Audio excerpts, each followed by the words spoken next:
Mark had never expected his summer to be different. Every year he visited his grandmother's village, a quiet place with dusty roads, tall grass, and a river that reflected the sky like a giant silver mirror. It was a place where time slowed down and the world felt softer. But this summer changed everything. On his first day, as he stepped off the old bus, he saw a girl standing with a bicycle near the wooden shelter.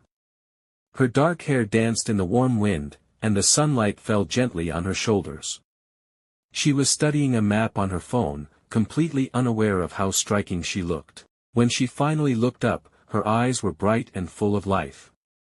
Her smile was simple, natural, yet it felt like the world suddenly became warmer. She asked for directions to the river. He showed her the way. And just like that, she rode into his summer, leaving behind a strange, pleasant flutter in his chest. The next day, Mark went to the river, not because he planned to, but because something inside him hoped to see her again. And there she was.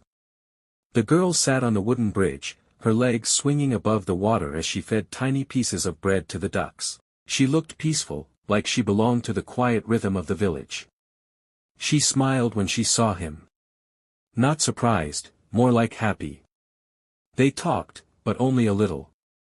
Most of the time they simply sat together, listening to the soft movements of the river and the whispering of the wind. Mark hadn't felt this calm in years. Her name was Elena. And from that moment, they started meeting almost every day, without planning it, without saying a word about it. Life just brought them to the same places, again and again.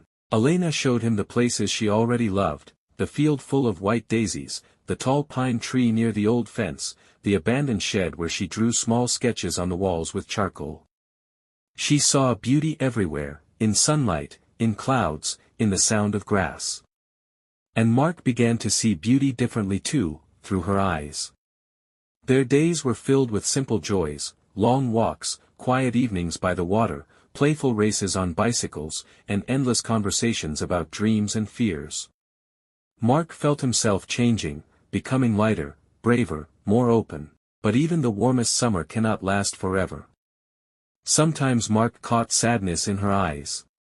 A soft shadow. A worry she kept to herself. And he knew what it meant, soon he would return to the city.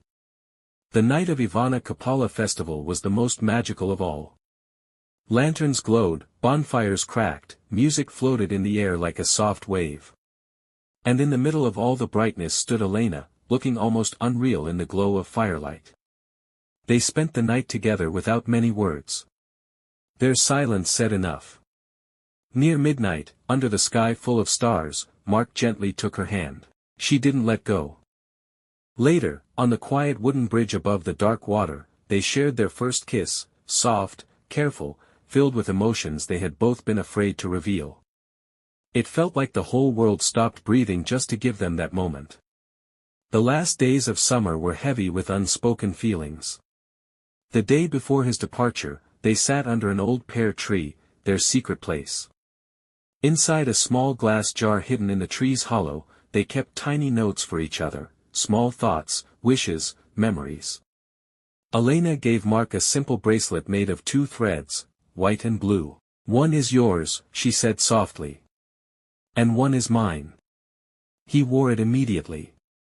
The next morning, as the bus started to pull away, she stood by the road. Her eyes were red, but she still smiled, the way only she could. Mark pressed the bracelet against his heart. He knew then that this summer wasn't an ending. It was the beginning of something he would carry with him forever.